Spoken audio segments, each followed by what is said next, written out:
नमस्कार दोस्तों, मैं हूं कृष देवबन नक्सल। दोस्तों, अभी मैं आपको ऐसे कुछ नुस्खे समझाने वाला हूं, तौर तरीके समझाने वाला हूं, जिसको लेकर आप आसानी से बिल्डर से अपना टोकन और बुकिंग अमाउंट का रिफंड मांग सकते हो। दोस्तों, किसी भी नुस्खे का एक गारंटी तो नहीं होता है कि ये नुस्खा चल जाएगा। ऐसे बहुत सारे नुस्खे हैं जिसका मैंने अनुभव किया है और मैंने पहले के वीडियोस में जिक्र भी किया है। अभी जिस नुस्खे की मैं बात कर रहा हूं वो एक ऐसा तरीका है कि आप बिना वीडियो बनाए अपने पैसे वापस ले सकते हो। यानी बिना सोशल मीडिया का किसी तरह का काम किए, बिना बिल्डर के नाम के ढिंढोरा पीटे आप अपने फंड्स को वापस ले सकते हो। और ये भी बिना रेरा में या कंज्यूमर कोर्ट में गए, बिना कोई लीगल चार्जेस के आप अपने पैसे वापस ले सकते हो। तो ये तरीका क्या है, ये मैं आपको समझाने जा रहा हूं। ऐसे बहुत सारे लोग हैं दोस्तों जो मुझसे कांटेक्ट नहीं भी करते हैं और ये तरीका अपना लेते हैं और वो उनका सक्सेस हो जाता है। उसके बाद में वो मुझे फ़ोन करते हैं मुझे गुड न्यूज़ देने के लिए, कभी कोई मिठाई का डब्बा भी भेज देता है। तो ये जो तरीका है ये है लेटरबाजी का तरीका। आज मैं आपको लेटरबाजी के तरीके के बारे में समझाना चाहता हूं। तो पहली बात है दोस्तों कि बिल्डर से टोकन, बुकिंग अमाउंट वगैरह वापस लेना, सबसे बड़ी बात है कि आपको ध्यान में रखना चाहिए कि कायदे कानून आपके तरफ हैं। आपके अंदर वो आत्मविश्वास होना चाहिए कि मैं जो कर रहा हूं वो कानूनी चीज है, गैर कानूनी चीज नहीं है। मैं अपने पैसों को वापस मांग रहा हूं बिल्डर से। वो जो पैसे हैं मेरे पैसे हैं, अब मेरे अपने पैसे हैं, बिल्डर के पैसे नहीं है। मैं बिल्डर से भीख नहीं मांग रहा हूं। मैं बिल्डर से ऐसे कोई पैसे नहीं मांग रहा हूं जो बिल्डर के हो चुके हैं किसी शर्त की वजह से या किसी एप्लीकेशन फॉर्म में टर्म्स एंड कंडीशंस की वजह से जिसको आपने साइन कर दिया है। पहले मैं आपके दिमाग से ये भूत हटा देना चाहता हूं कि वो पैसे बिल्डर के हैं। अगर आपका अग्रीमेंट नहीं हुआ है, रजिस्टर्ड अग्रीमेंट नहीं हुआ है, इसका मतलब कि आपका सौदा नहीं हुआ है। और अगर सौदा नहीं हुआ है तो सिंपल सी बात है कि पैसे जो हैं वो आपके ही हैं, बिल्डर के पास पड़े हुए हैं, लेकिन पैसे आपके हैं। दिल में ये बात उतार लो। अब आपको बिल्डर्स के साथ करस्पॉन्डेंस करना है, बिल्डर ऑफिस के साथ करस्पॉन्डेंस करना है, यानी कि पत्र व्यवहार करना है, ईमेल्स भेजने हैं। मैं वही बहुत लंबा चौड़ा काम नहीं कह दे रहा हूं आपको कि स्पीड पोस्ट भेजो और रजिस्टर्ड पोस्ट भेजो, ईमेल भेजो। लेकिन ईमेल किस किस को भेजना चाहिए? सेल्स ऑफिस को भेजो, CRM कस्टमर रिलेशनशिप मैनेजमेंट वाले जो आपके साथ ये टोकन रिफंड के बारे में चर्चा करते हैं उनको भेजो। कंपनी का जो रजिस्टर्ड ईमेल एड्रेस होता है, कोई भी कंपनी होती है यानी कि प्राइवेट लिमिटेड कंपनी या पब्लिक लिमिटेड कंपनी, उसका एक ईमेल एड्रेस, या फिर LLP limited liability partnership company, LLP company, उनके एक आप वेब सर्च करोगे तो आपको मिल जाएगा बड़ी आसानी से। उनका एक रजिस्टर्ड ईमेल आईडी होता है, जैसे उनका एक रजिस्टर्ड ऑफिस एड्रेस होता है। रजिस्टर्ड ईमेल आईडी उनके कंपनी सेक्रेटरी को पहुंचता है। तो ये जो कंपनी सेक्रेटरी का ईमेल आईडी है, आप उसे ढूंढ निकालिए नेट से। हो सके तो उनके कंपनी के जो मेन हैं, चेयरमैन हैं, डायरेक्टर्स हैं, इंडिपेंडेंट डायरेक्टर्स हैं, उनके भी आप ईमेल एड्रेसेस निकालिए थोड़ा सा वेब सर्च करके, ये काम आते हैं। और कोई कंपनी के कर्मचारी हैं जो मिडिल लेवल मैनेजमेंट कहा जा सकता है, यानी कि एकदम लोअर लेवल नहीं, वाइस प्रेसिडेंट सेल्स, मार्केटिंग वगैरह वगैरह, तो इन लोगों को भी आप ढूंढकर निकालिए, इनके सारे के ईमेल पे भेजिए। वैसे और भी ईमेल्स पे भेज सकते हैं, मैं आपको बाद में प्रेशर टैक्टिक्स समझाता हूं, लेकिन सिंपल बात है, पहले आप इन लोगों को भेजिए। अब इन लोगों को क्या भेजना है? इन लोगों को भेजना ये है कि भाई साहब, मैं सौदे में आगे नहीं बढ़ना चाहता हूं। अब दोस्तों, शब्दों पर ध्यान दीजिए क्योंकि शब्दों का मतलब बहुत मायना रखता है। The words are important. तो मैं आपको वर्ड्स के बारे में समझा रहा हूं। आपको ये बात पे फोकस करना है कि आपका सौदा नहीं हुआ है।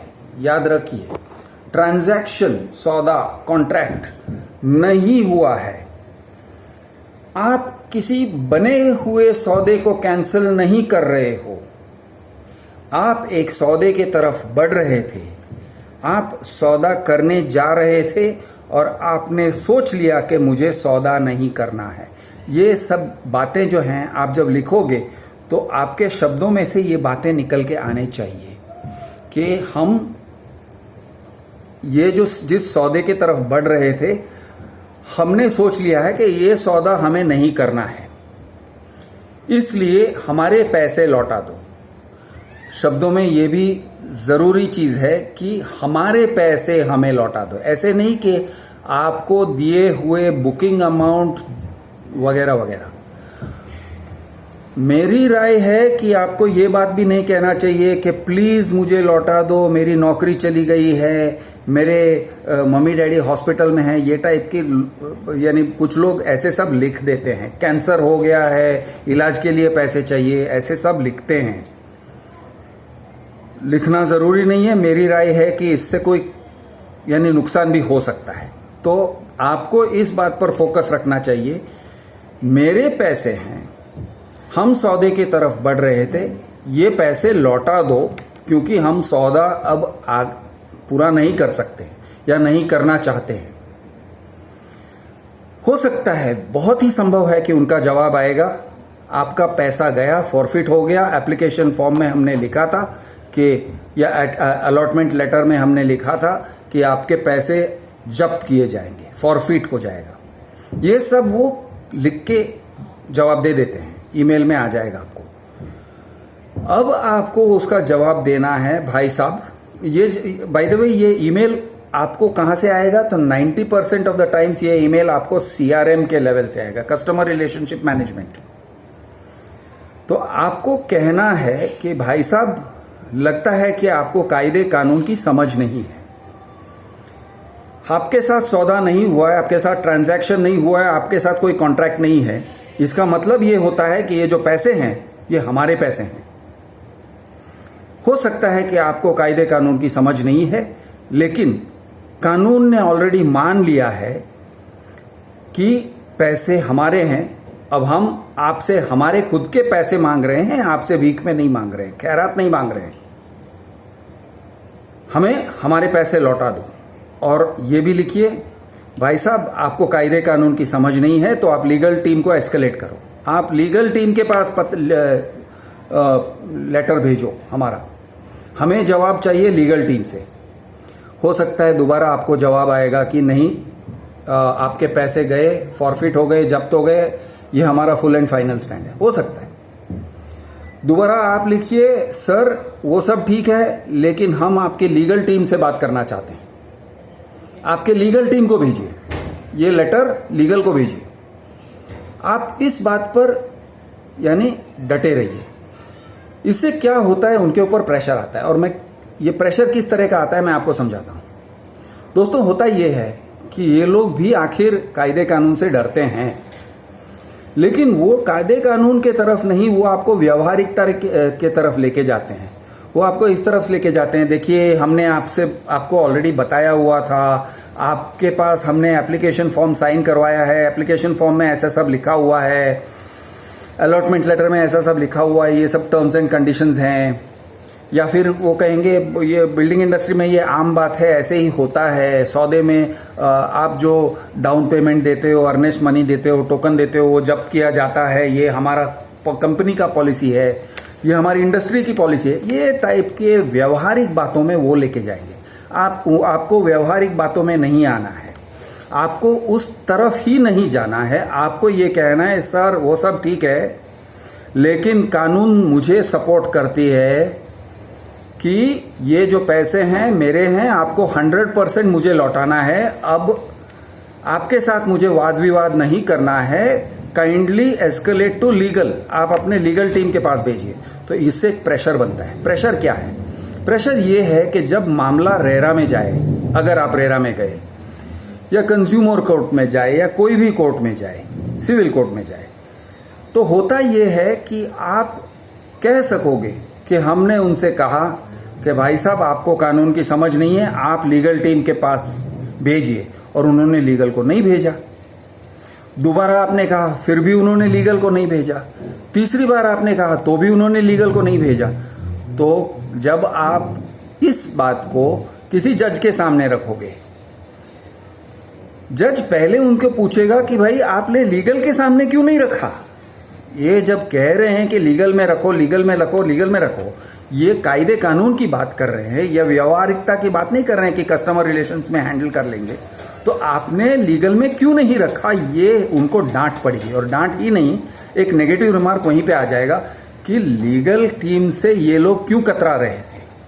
हर एक कंपनी के पास अपनी लीगल टीम होती है और होना चाहिए, चाहे वो इन हाउस हो, उनके अपने पगार पे लॉयर्स बैठाए हुए हों, या भाई उनके कंसल्टेंट्स हों कि कोई लॉ फर्म को वो अपना काम देते हैं। हर एक कंपनी के पास, हर एक बिल्डर फर्म के पास लीगल टीम होना ही होना है। तो अगर लीगल टीम है तो आपने भेजा क्यों नहीं? और अगर आप लीगल टीम के अगर वो लीगल टीम को भेजते हैं तो वो लीगल टीम लीगल बातों से बंधे हुए हैं।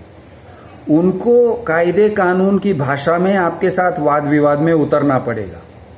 अगर आप उन तक नहीं पहुंच सकते हो, यानी कि आपके अगर वो उतरे आपके साथ वाद विवाद में, तो फिर मुझे कॉल करिए, मैं आपको हेल्प करूंगा।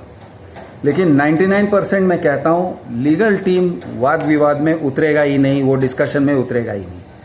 अगर ऐसे हुआ तो लास्ट में आप, बाय द वे, 2 या 3 बार आप लीगल टीम करोगे, आप रिमाइंडर्स भेजते रहोगे, रिमाइंडर 1, रिमाइंडर 2, रिमाइंडर 3, बार बार आप भेजते रहोगे, उनको टोकते रहोगे। और खास करके उनके जो upper level management, middle level management, company secretary, इन लोगों को भेजते रहोगे, तो मैं आपको दावे से कह सकता हूं, एक्सपीरियंस के साथ कह रहा हूं कि 80-90% आपको वहीं पे रिजल्ट मिल जाएगा। वो आपको ये फोन करके बोल देंगे कि आपके पैसे हम लौटा देते हैं, आपका चेक मिल जाएगा वगैरह कह के वो आपको बता देंगे। या फिर आपको ईमेल आ जाएगा कि हमारे मैनेजमेंट ने डिसाइड किया आपके पैसे लौटाने को। तो आप इस बात को पकड़ कर रखिए। हो सकता है कि 2 या 4 या 6 या 8 इस तरह के कम्युनिकेशंस, करेस्पॉन्डेंसेस होंगे। अच्छा, इसी बीच में मैं आपको एक और बात समझाना चाहता हूं। कभी कभार आपसे कहेंगे चलो मीटिंग पे आ जाओ, या फ़ोन पे वाद विवाद करेंगे। अगर फ़ोन पे आपके साथ डिस्कशन करते हैं तो उनके फ़ोन कॉल्स को रिकॉर्ड करिए। कोई गलत नहीं है, कोई आप गलत नहीं कर रहे हो, उनके फ़ोन कॉल्स रिकॉर्ड करिए, वो आपके लिए प्रूफ है। अगर वो मीटिंग पे बुलाते हैं तो मीटिंग से ज़्यादा ज़रूरी होता है एक्चुअल में ईमेल करस्पॉन्डेंस करना। तो उनके साथ आप रूबरू में डिस्कशन करोगे, मीटिंग करोगे, इसका कोई रिकॉर्ड क्रिएट नहीं होता है। लेकिन अगर आप ईमेल करस्पॉन्डेंस करते हो, लेटरबाजी करते हो, तो रिकॉर्ड्स क्रिएट हो रहे हैं, और ये रिकॉर्ड्स बहुत ज़रूरी है। आगे चल के वो आपको कोर्ट में काम आएंगे अगर कोर्ट जाना हुआ तो। दोस्तों, मैं आपको एडवाइस नहीं करूंगा कि आप कोर्ट में जाओ, महंगा होता है। कुछ लोगों के लिए सही पड़ता है, कुछ लोगों के लिए गलत पड़ता है। अगर 50,000 रुपये का मामला है तो आप कोर्ट में जाने के लिए 1 लाख रुपए का खर्चा करोगे, ये कौन सी बुद्धिमानता की काम है। लेकिन अगर आपके 5-6 लाख, 7 लाख, 8 लाख पड़े हुए हैं बिल्डर के पास, तो हाँ, मैं कहूँगा रेरा में जाओ, कोर्ट में जाओ, भले आपके 1 लाख, 1.25 लाख खर्चा हो जाए। करने से पहले आप वीडियो भी बना सकते हो, मुझे कांटेक्ट करिए, हम लोग डिस्कस करेंगे किस तरह से, किस एंगल से वीडियो बनाना है। एक नहीं, अनेक वीडियो बनेंगे। एक वीडियो से काम नहीं होता है तो 2 बनेगा, 2 नहीं तो 6 बनेंगे। कहने का मतलब है टॉपिक एग्जॉस्ट नहीं होता है आपका, आप एग्जॉस्ट होते हो, आप थक जाते हो, टॉपिक खत्म नहीं होता है। टॉपिक बहुत विस्तार में है, बहुत बड़ा है, बहुत विशाल है। हम उसको डिस्कस कर सकते हैं, तरह तरह के एंगल से डिस्कस कर सकते हैं, तरह तरह का इलाज का हम एक्सपेरिमेंट कर सकते हैं या कोशिश कर सकते हैं।